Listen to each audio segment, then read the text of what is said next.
আদম আলাইহিস সালামের সাথে দেখা হয়েছে কার? মুসা আলাইহিস সালাম। তো মুসা আলাইহিস সালাম আদম আলাইহিস সালামকে বলছেন, আব্বাজান, আল্লাহ তাআলা এত কিছু জান্নাতে আপনাদেরকে দিয়ে রাখলো, শুধু একটা গাছ এটার কাছে যেতে না করলো, এটা না খাইলে হতো না? কেন? আপনি খাইছেন বলে তো আমরা দুনিয়াতে আইতে এসেছি। আপনি দুনিয়াতে আসছেন, আমরা দুনিয়াতে আসছি। আইসা যে ফেরাউনের কবলে পড়ছে, জ্বালায় মারতেছে। যুগে যুগে ফেরাউন, পুরুষ ফেরাউন, মহিলা ফেরাউন জ্বালায় শেষ করে দেয়। এক এক সময় এক এক ফেরাউন আসে। এই যে আমরা এখন কি করতেছি, জ্বলতেছি। আপনি কেন খাইলেন? এটা না খাইলে হইতো না। আপনার কারণে আমরা এই পেরেশানিতে পড়ছি। বুঝেন কি বলে? সমস্ত পেরেশানিতে পড়লাম কার কারণে? আপনার কারণে। কে বলতেছে?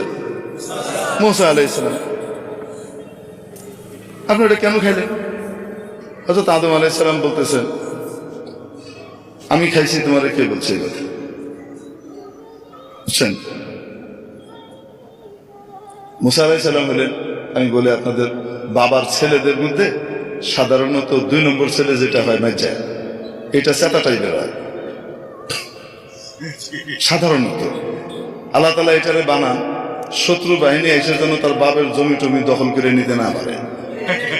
আর বড়টাকে বানান আল্লাহ তাআলা অনেক বুদ্ধিমান হয়, কিন্তু বেগুবের মতো থাকে, একটু সাদা সিধা থাকে, ওটা ঠান্ডা থাকে। আল্লাহ বানানি ঠান্ডা, কারণ সবাইকে লইয়ে চলতে হবে তো, ভাই বোনগুলোর ভিতরে যেন মিল মহব্বত রাখা যায়। সাধারণত এই বুদ্ধিটা আল্লাহ তাআলা বড়টাকে দিয়ে রাখে। আবার কখনো এটা বিপরীত ঘটে। ঘটে কি ঘটে না? তো আদম আলাইহিস সালামের যে পোলাপাইন আছে, এরা সবাই কি সমান?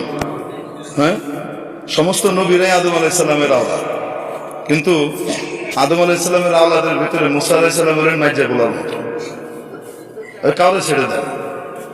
খুদ রাসূল সাল্লাল্লাহু আলাইহি সাল্লাম যখন মেরাজে যান, সহিহ মুসলিমের হাদিস, যখন রাসূল সাল্লাল্লাহু আলাইহি সাল্লাম কোথায় যান? মেরাজে যান। জিবরাইল আলাইহিস সালাম এক এক জায়গায় নিয়ে যাচ্ছেন। আপনারা বিরক্ত হচ্ছেন? আচ্ছা, নিয়ে যাচ্ছেন, এক এক আসমানে যান, এক এক নবীর সাথে দেখা হয় এবং মুসা আলাইহিস সালাম পরিচয় করিয়ে দেন। প্রথম আসমানে দেখা হয়েছে হযরত আদম আলাইহিস সালামের সাথে। রাসূলুল্লাহ সাল্লাল্লাহু আলাইহি সাল্লামকে পরিচয় করিয়ে দিচ্ছেন জিবরাইল আলাইহিস সালাম, হাদা আবুকা আদম, ইনি আপনার আব্বা আদম আলাইহিস সালাম, ফাসাল্লিম আলাইহি, ওনাকে সালাম দেন। এটা প্রটোকল। তো হযরত আদম আলাইহিস সালামকে কি করতেছে? সালাম দিয়েছেন রাসূল সাল্লাল্লাহু আলাইহি সাল্লাম। আদম আলাইহিস সালাম উঠে দাঁড়িয়েছেন, সন্তানকে সম্ভাষণ জানিয়েছেন, মারহাবান বিন নবিয়্যিস সালেহ ওয়াল ইবনিস সালেহ, ও আমার প্রিয় সন্তান, ও প্রিয় নবী, শুভেচ্ছা, স্বাগতম। দ্বিতীয় আসমানে গেলেন, ওখানে আরেক নবীর সাথে সাক্ষাৎ। বলছেন, আপনি সালাম দেন, আপনার ভাই অমুক। উনি সালাম দিলেন, উনি বলেন, মারহাবান বিন নবিয়্যিস সালেহ ওয়াল আখিস সালেহ, ও আমার